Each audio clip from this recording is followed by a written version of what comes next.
Main हमारा मोटो यही है कि जो मैंने करा है, मतलब ये लोगों को भी पता हो कि इस एज में भी कुछ भी कोई भी कर सकता है। तो मेन मोटो ये है कि एक तो ड्रग फ्री हो, जैसे हम मतलब कुछ भी नशा वगैरह नहीं करना। उसके साथ किसी भी एज में आप कोई भी चीज़ स्टार्ट करके मतलब कहीं भी पहुंच सकते हो। तो मेन मोटो यही है कि मैंने 47 की एज में ये स्टार्ट करा है। और उसके बाद हमारा एक मतलब स्टार्टिंग के लिए आपको कुछ ना कुछ होता है। तो चंडीगढ़ डिस्टेंस रनर हमारा एक ग्रुप है, तो जिसको हमने ज्वाइन करा है। बॉबी जी साथ बैठे हैं जो उसके ग्रुप के हमारे मेन फाउंडर हैं। तो हमने धीरे धीरे मतलब 21 करी, उसके बाद 42। तो जैसे ये ग्रुप हमारा बोलता था जी और भी डिस्टेंस करेंगे, तो इंडिया में काफ़ी रेसेस हैं जो अल्ट्राज रेसेस बोलते हैं। मतलब मैराथन के ऊपर आप कोई भी रेस करोगे दैट इज़ अल्ट्रा मैराथन। तो अल्ट्रा मैराथन के लिए हमने यहाँ पे 3-4 रेसेस होती हैं। एक कर्नाटका में होती है, दैट इज़ मलनाड अल्ट्रा बोलते हैं उसको। काफ़ी राउंड है क्योंकि कैफ़े कॉफ़ी डे आपने सबने सुना ही है। तो कैफ़ी कॉफ़ी डे का वहाँ हज़ारों एकड़ में मतलब कॉफ़ी पूरा वहाँ पे प्लांट्स, कॉफ़ी प्लांट्स हैं जो पूरी पहाड़ियाँ हैं हज़ारों एकड़। तो उसके अंदर ही मतलब वो पूरी रेस कराते हैं पूरे जंगलों के अंदर। तो 110 किलोमीटर की होती है वो रेस। वो मैंने कंप्लीट करी तो मुझे कॉन्फिडेंस हो गया उसको पूरी करने के बाद कि हम भी ये रेस कर सकते हैं। तो उसी बेस के फिर मैंने अपनी प्रैक्टिस शुरू करी। फिर मेरा ये चैलेंज था कि मेरी एक हॉबी बन गई एक रनिंग करनी और स्टार्ट करना, मतलब सुबह करना और वीकेंड में लॉन्ग रन करनी। तो हमारे ग्रुप हैं, ग्रुप के साथ हम मतलब हर संडे को ज़्यादातर हम 50 या 100 किलोमीटर मतलब ट्राई करते हैं कि हमारा ऐसे हो। तो उसके बाद मुझे ये मैंने अपने आप को किया कि वर्ल्ड की टफेस्ट रेस हैं जो वो मैं देखूँ कौन कौन सी टफेस्ट रेस है। तो मैंने उसमें सर्च करा कि एक तो स्पार्टाथलॉन है जो दुनिया की टफ रेस इस करके है कि उसमें जो कट ऑफ टाइम है 246 किलोमीटर 36 घंटे में करना, मतलब वो अपने आप में एक टफ है।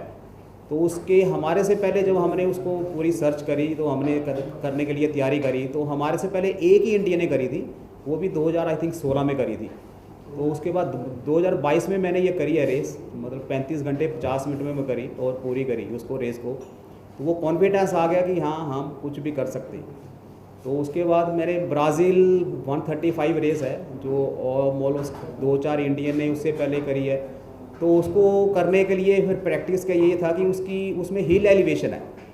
उसमें हिल एलिवेशन इतना है कि 30,000 फुट की हाइट है जो आपने क्रॉस करनी है 241 किलोमीटर। तो उसकी प्रैक्टिस के लिए फिर पंचकुला से मैंने 3-4 बार मैं शिमला गया हूँ भाग के। तो उसकी मतलब वो कॉन्फिडेंस, कभी भी रनर कोई चीज़ करता है तो वो दिमाग में वो उसके कॉन्फिडेंस रहता है। कोई भी आप इंटरनेशनल रेस करोगे तो उसमें वो कॉन्फिडेंस रहता है कि मैंने ये चीज़ पहले करी है तो मैं कर सकता हूँ। तो उसी बेस पे मैंने फिर वो शिमला वो 3-4 बार करी है। तो ब्राज़ील मैंने कंप्लीट करी 45 घंटे में। तो उसमें भी 45 घंटे में है कि सारा कच्चा रोड है, जंगल है पूरा। तो लेकिन ये है कि उसमें मतलब आपको कट ऑफ उसमें टाइम ऐसे है कि उसमें अलग अलग आपको लेके चलना पड़ता है। अपना सामान खुद लेना पड़ेगा आपको, गाड़ी आपको हायर करनी है। तो वाइफ मेरी एज ए क्रू मेरे साथ थी, तो उसने पूरी हेल्प करी है, गाड़ी वगैरह सारा वहीं पे लेके हमने। तो वो मैंने 45 घंटे में करी। तो कहने को तो 45 घंटे मतलब कंटिन्यू भागना इज़ ए चैलेंज, लेकिन वो पूरी करी मैंने। और जब लास्ट में जो फिनिश करी तो उन्होंने बताया कि वर्ल्ड रैंक में आपका 7th रैंक है। तो कॉन्फिडेंस अपने आप ही आता है कि वर्ल्ड रैंक में मतलब वर्ल्ड में इंडिया को रिप्रेजेंट करना। और उसके बाद मतलब वहाँ पे लोग मतलब इंडिया को जानने लगे जब मैंने फिनिश करी। तो मतलब चीयरअप करते हैं लोग, मतलब बंदे का नाम नहीं लेते रनर का, इंडिया इंडिया करते हैं क्योंकि हमने अपनी कंट्री को रिप्रेजेंट कर रही। तो उसके बाद जब वो दोनों रेस मैंने कर ली तो लास्ट में ये आया कि इसके बाद कौन सी चैलेंज रेस कौन सी है। तो क्योंकि जितने भी रनर्स हैं सबको पता होता है भी कौन सी हमारी रेस टफ है। तो उसमें वेट वाटर इस करके टफ थी क्योंकि that is world hottest place पे रेस होती है और उसको वर्ल्ड टफेस्ट रेस बोलते हैं। तो वर्ल्ड हॉटेस्ट प्लेस ये जिस दिन हमने रेस स्टार्ट करनी थी वो, तो वहाँ पे उस टाइम 48 डिग्री टेम्परेचर था। इस रेस की बाकी रेस जो हमने करी है वो लॉटरी सिस्टम होता है ज़्यादातर, मतलब वर्ल्ड की रेसेस होती हैं जो लॉटरी सिस्टम होता है। बैड वाटर ऐसी रेस है कि जिसमें आपको लॉटरी सिस्टम नहीं है, उसको आपको क्वालिफाई करना है। उस क्वालिफिकेशन के लिए हमने मेरे उसमें 100 माइल्स बोलते हैं 160 किलोमीटर, वो 400 माइल्स करनी पड़ती है कम से कम उसको क्वालिफाई करने के लिए। तो मैंने वो 4 रेस करी हैं, 160 किलोमीटर करी है। उसके बाद अप्लाई करा तो क्वालिफाई हो गया, तो मुझे वहाँ पे इनविटेशन आया। तो इसमें भी वही सेम सिस्टम है कि आपको अपनी गाड़ी हायर करनी है, क्योंकि उसमें इस करके हायर करनी है कि उसमें वहाँ पे 50 डिग्री में आपको कहीं भी कुछ भी एक भी पानी नहीं मिलेगा, कोई ट्री नहीं है, छाँव नहीं है, कुछ नहीं। तो उसमें मतलब क्रू इसी करके ज़रूरी है कि आपको रास्ते में वो कम से कम आइस देता रहे। तो वाइफ उस टाइम मेरी साथ थे कि वो एज ए क्रू, तो एक फ्रेंड था प्रवीण कुमार जी हैं, और एक हमने एक जिसको पहले रेस किसने क्रू करा हो ऑलरेडी, उसको पता होता है कि उसके वहाँ पे चैलेंज बहुत ज़्यादा है, अगर आप कुछ भी गलती कर दोगे तो डिस्क्वालीफाई कर देते हैं सीधा ही। तो वो एक चीफ क्रू था हमारा वहाँ पे, वेड बीन, वो भी मेरे साथ था।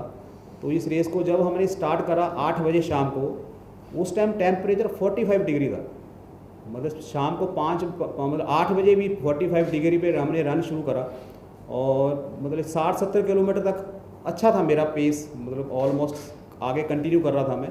तो उसके बाद फर्स्ट नाइट आती है तो टेम्परेचर थोड़ा ठीक हो जाता है, फिर उसमें 3 हिल्स आती हैं जी कंटिन्यू, 3 हिल्स को क्रॉस करके आपने वो रेस पूरी करनी है, और लास्ट में जब आप पहुंचते हो तो वहाँ पे 10 या 12 डिग्री टेम्परेचर होता है जहाँ आपकी फ़िनिश होती है।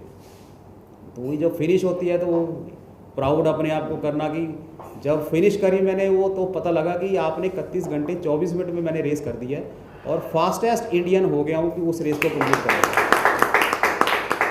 उससे पहले 2018 में किसी ने, हमारे रनर्स ने करी थी 35 घंटे 50 मिनट में, तो उसको ब्रेक करते हुए, और बाद में जब मैंने यहाँ पे हमने तीनों रेस पूरी करी तो एक और पता लग गया जी आप फर्स्ट इंडियन हम हूँ कि जिन्होंने तीनों रेस, आज तक किसी ने तीनों रेस नहीं करी।